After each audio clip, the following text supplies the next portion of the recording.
নমস্কার বন্ধুরা, আমি শ্যামলী। আমার আমড়া গাছের ভিডিও নিয়ে চলে আসলাম ছাদ বাগানে।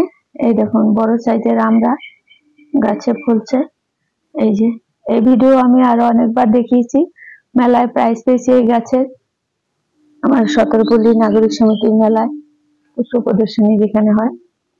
আর এই আমার আমড়া গাছে দেখুন ফল, এই ছোট ফল, এই যে ছোট ফল, এই যে ফুল ফুটেছে, এদিকে ফুল ফুটেছে বন্ধুরা। আর এই দেখুন আবার নতুন করে মুকুল এসছে। সমস্ত গাছে এরকম হতেই থাকে 12 মাস। এরকম একটি গাছ আপনারাও লাগাবেন বন্ধুরা। এই দেখুন আমার গাছ, আমি ফল শেষ হলে, মোটামুটি শেষ হলে হাফ, একদম বডি একদম হাফ প্রুনিং করে দিই, তাতেই গাছে এত সংখ্যক ফল হয়। নমস্কার বন্ধুরা, আমার এই চ্যানেলকে সাবস্ক্রাইব করবেন, লাইক করবেন, কমেন্ট করবেন। নমস্কার।